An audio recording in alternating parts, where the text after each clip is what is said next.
Assalamualaikum warahmatullahi wabarakatuh. Hai teman-teman semua, kembali lagi bersama Bu Isna di sini. Kali ini kita akan belajar di tematik 3B, subtema 3, materinya ada bahasa Indonesia, PPKN, dan matematika. Kali ini videonya akan Bu Isna bagi dua. Jadi ada dua part. Part yang pertama kita belajar bahasa Indonesia dan PPKN. Dan part yang kedua nanti kita akan belajar yang matematikanya. Kita langsung aja teman-teman. Untuk bahasa Indonesia, materinya tentang wawancara.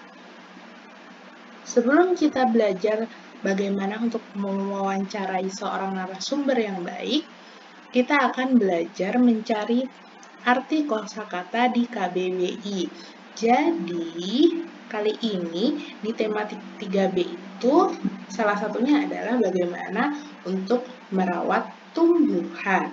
Nah, di sini kosakatanya berhubungan dengan bagaimana cara merawat tumbuhan. Ada dosis, ada hama, ada gulma, ada pestisida, ada herbisida. Yang pertama ada dosis. Dosis itu adalah takaran obat untuk sekali pakai dalam jangka waktu tertentu.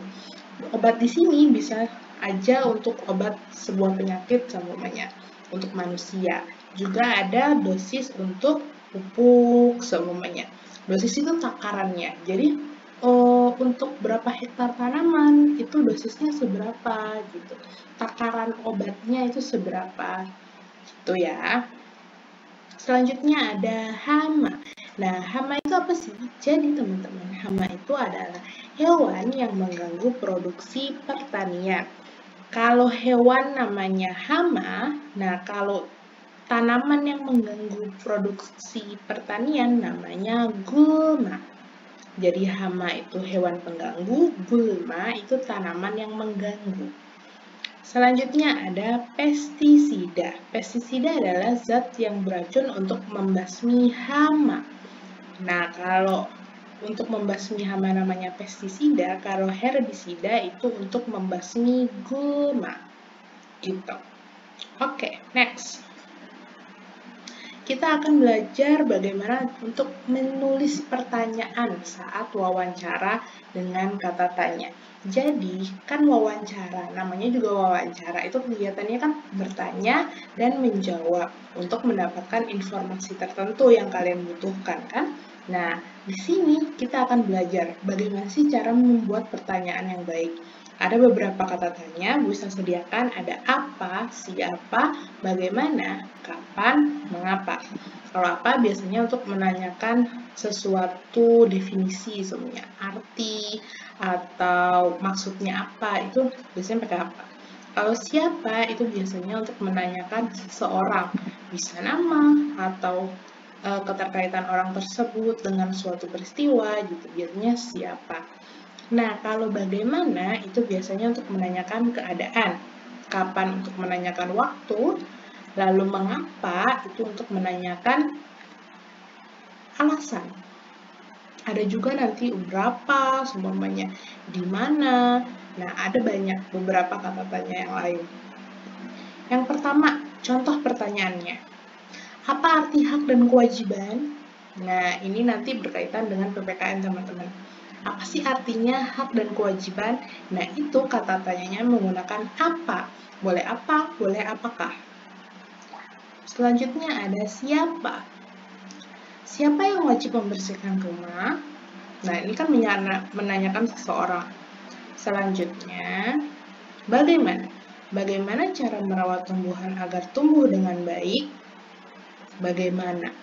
Oke, bagaimana cara melakukannya? Selanjutnya ada kapan. Kapan waktu terbaik untuk menyiram tanaman?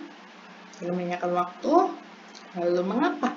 Mengapa penggunaan pestisida secara berlebihan tidak baik untuk kesehatan? Menanyakan alasan. Biasanya dijawabnya dengan karena, nanti lalu ada penjelasan yang lain gitu. Ya. Oke, lanjut kita.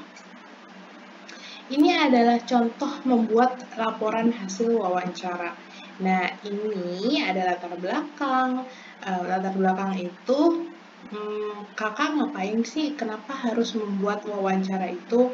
Nah, itu ada latar belakang. Selanjutnya, Maksud dan tujuan.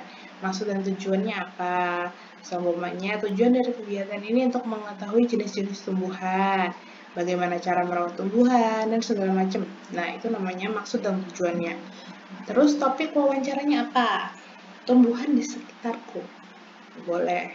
Selanjutnya ada waktu dan tempat kegiatan. Waktunya kapan, tanggal berapa, jam berapa, hari apa, tempatnya di mana, gitu. Selanjutnya ada laporan hasil wawancaranya. Narasumbernya siapa? Terus pewawancaranya siapa? Lalu hasilnya, hasil wawancara itu, dari hasil wawancara itu, apa yang kakak dapat, lalu disimpulkan, gitu. Selanjutnya adalah PPKN. Nah, teman-teman udah mulai masuk di hak dan kewajiban. Di sini ada beberapa kewajiban kakak. Ada kewajiban sebagai anak, kewajiban sebagai pelajar, kewajiban sebagai makhluk ciptaan Allah. Yang pertama kita ke kewajiban sebagai anak dulu. Kakak kalau di rumah itu wajibnya ngapain? Yang pertama tentunya menghormati orang tua, menghormati ayah, menghormati bunda, lalu taat dan patuh pada perintah orang tua, nggak boleh bantah gitu ya. Selanjutnya membantu pekerjaan orang tua di rumah. Jadi kalau semuanya bundanya lagi masak, kakak bisa tuh bantuin apa? Bantuin motongin sayuran mungkin, atau mengupas buah dan segala macam. Oke, selanjutnya kewajiban sebagai belajar. Oke, teman-teman. Teman-teman kan sekarang masih statusnya sebagai seorang pelajar. Belajar di sekolah. Kalau sekarang ada yang belajarnya masih online mungkin ada juga yang udah mulai masuk di PTM terbatas. Nah, itu tetap aja namanya pelajar. Kewajibannya apa? Yang pertama, belajar dengan giat tentunya. Lalu mentaati peraturan sekolah, menghormati guru di sekolah. Jadi kalau semuanya bu gurunya yang bilang menasehati gitu, didengarkan, dipatuhi, dan lain-lain. Selanjutnya, ada kewajiban sebagai makhluk ciptaan Allah. Yang pertama, tentu saja beribadah. Yang kedua, menyayangi sesama manusia. Ketiga, ada menyayangi makhluk ciptaan Allah yang lain, seperti hewan, tumbuhan, dan lain-lain. Selanjutnya, ada hak seorang anak di rumah. Hak-hak kakak sebagai seorang anak di rumah itu apa aja sih? Yang pertama, mendapatkan pendidikan yang layak. Jadi, semuanya ayah bundanya itu memberikan pendidikan yang terbaik untuk kakak di rumah. Mau di rumah, terus menyekolahkan kakak di sekolah terbaik, itu adalah hak kakak sebagai seorang anak. Selanjutnya mendapatkan kasih sayang dari ayah, dari bunda, dari seluruh anggota keluarga di rumah, dari adik, dari kakak. Mungkin di rumah juga ada nenek semuanya, ada eyang, ada kakek, ada mbah Uti, ada mbah kakung juga. Nah, itu adalah hak kakak untuk mendapatkan kasih sayang mereka semua. Selanjutnya dipenuhi kebutuhannya. Kebutuhan dasar seorang manusia tentunya ada makanan, minuman, terus pakaian, tempat tinggal, dan lain-lain. Gitu. Oke teman-teman, sekian untuk part yang pertama. Nanti kita akan lanjutkan di part yang kedua. Kita akan belajar matematika tentang garis bilangan. Oke, sampai jumpa lagi di video selanjutnya. Wassalamualaikum warahmatullahi wabarakatuh. Bye-bye semuanya.